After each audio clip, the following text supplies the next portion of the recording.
And we do some complicated math and we do MRIs. We can evaluate specific areas and how they're communicating. And we know that those changes can be very positive after a 3-month period. Hey everyone, my name is Dr. Nick Halsey with Motus Nova. I'm a licensed neurophysical therapist and neuroscientist helping brain injury survivors understand how to make functional gains after their injury. I hope this video helps you in your recovery. Yes, I do. Bryce, very good. It's so great to have you here. If you wouldn't mind, maybe start off by introducing yourself. Tell me who you are, where you're calling from. My name is Bryce Boucher. I'm calling from Epping, New Hampshire, and my dogs are loud. I'm sorry. That's quite all right. Well, Bryce. So we have some backup there. Who do we have in the house with you there? Yeah, my wife Irina is here, and also on the line is Tony Zlackett, who is the mother of Jeff Boucher, who is the person that we are interested in using the Motus platform. Sure. Okay. Sure. Yeah. I guess. Also, give me a little bit of background. Yeah. Tell me sort of the experience. Jeff has had a brain tumor for about 14 years, and in the past several months, it turned to glioblastoma.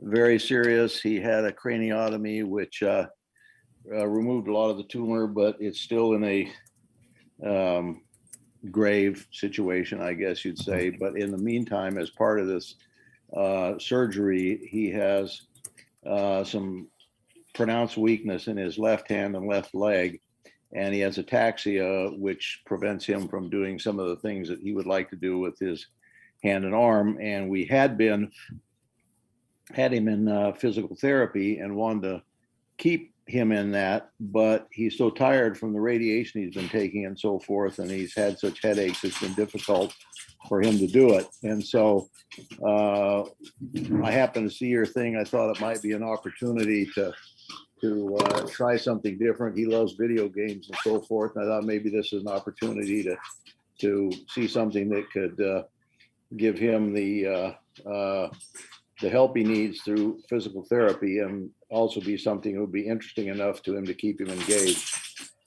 Sure. Well, thanks so much for that, Bryce. And is Jeff there with you right now?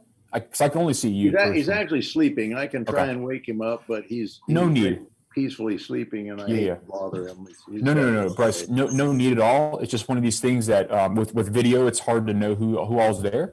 And so I just wanted to know if he was there. I could just address him. I can't see you. I just see a screen. Oh, okay. Well, I'm here. I don't know if you can see me or not. I can see you just fine, Bryce. Yeah, you actually are probably seeing someone playing one of the games right now. I'm seeing a game being played. Yeah, that's exactly right. Yeah, this is one of the games. So they appear to be doing pretty well from the looks of things. Yeah. This individual is doing very well. And I'll just remind this individual that when they need to take a break, they can just press the pause screen. But that's just a quick reminder. But I do really appreciate that background, Bryce. Very, very helpful to understand kind of where you guys are coming from. And so what I always like to do to frame these conversations is say, in terms of the evidence, I always start from the evidence and then I build upwards from that point on.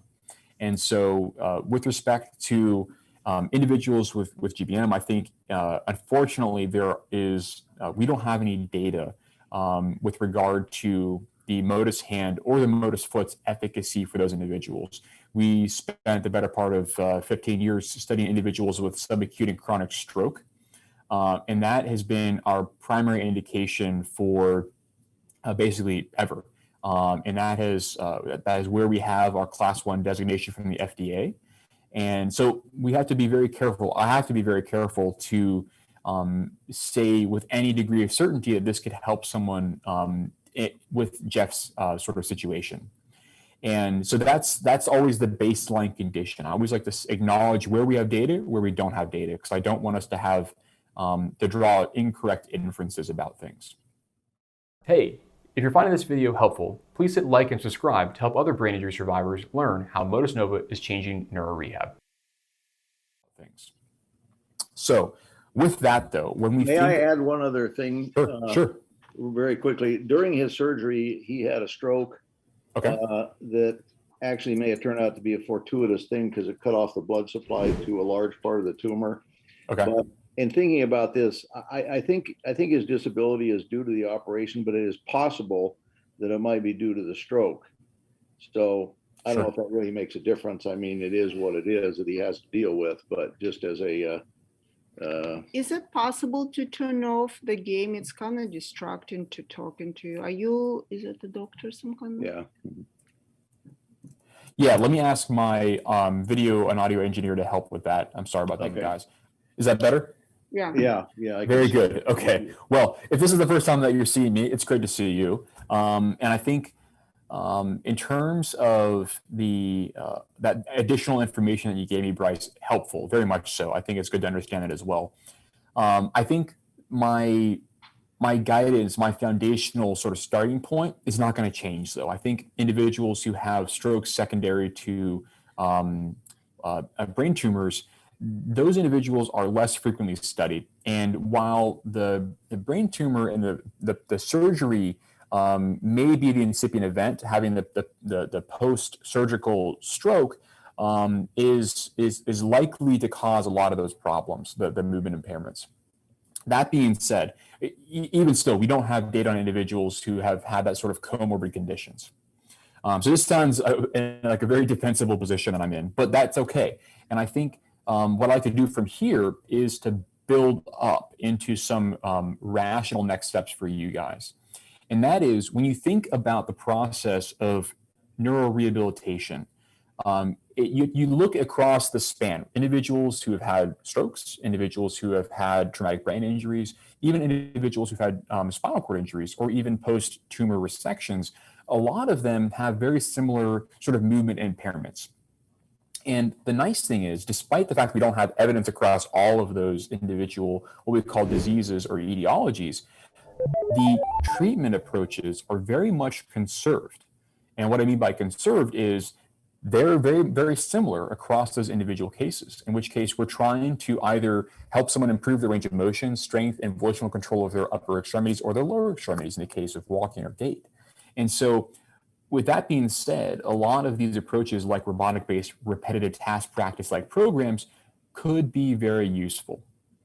Now, I think it is important for us to acknowledge that individuals with Jeff's diagnosis have sort of a different type of long-term trajectory than an individual who has maybe a stroke where that's not evolving per se. And so I think it's important to just keep those sort of points in our minds and acknowledge them when we're thinking about what we can have as an expectation for rate of recovery.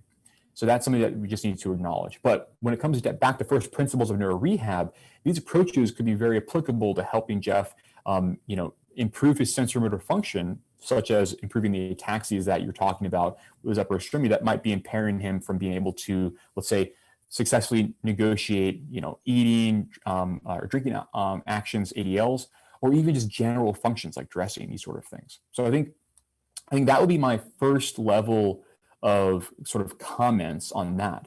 And I'm just going to ask if you guys have any questions on that before we continue. I do. Sure, go for it. So hi, Irina Bishay. Is that device, is it working in with occupational therapy? Because if you don't have muscle, doesn't matter how much brain or whatever your device sends signals, if there is a muscle atrophy, it's not going to work because there is nothing to contract. So where we are with that, is it like, do we need occupational therapy or just a magic thing that will fix everything? Good question. Let me say, this is not magic. This is neurorehabilitation. Mm-hmm. And when it comes to the process of repetitive task practice, this actually works both elements. So you can imagine central changes and peripheral changes. Central being in our central nervous system, mm-hmm. and peripheral changes being at basically anything past the blood-brain barrier, things like our peripheral nerves, things mm-hmm. like our neuromuscular junction and our muscles themselves. Mm-hmm. Now, when we evaluate how a program like this can operate, it can actually induce changes in both ways. We've looked specifically at the brain components and how it actually will change the way that the cortical structures are communicating.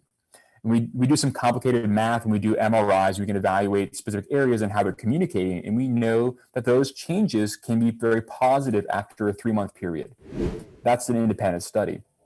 Outside of that, we look at the effects on our function, sort of how much movement we have, how strong we are. And we know that after kind of a 3-month epoch of using those systems, we do see improvements in those measures. And so, but to be very, very explicit here, you're exactly right. If there is no muscle there, and I'm taking it to the extreme, if there's literally no muscle there, that means that the brain and the nervous system has nothing to communicate with the external world with, in our case for movement. So in that very extreme case, you're exactly right.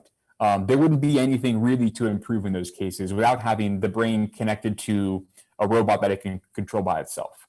I don't know if that's the case here. It doesn't seem like that's the case. There might be some significant atrophy just because of the lack of movement and potentially because of the lack of control. Actually, what's really interesting, without going into too many details, if you have a neuron that has a communication with a muscle and you damage that connection, what's really interesting is that both of them actually rely on each other. There are reciprocal relationships between those two systems that depend on each other. And if you have one and not the other, or vice versa, you can actually cause local sort of problems. And so in those cases, it might be very, very difficult to have some full restitution. And that's what I was talking about before with sort of managing our expectations.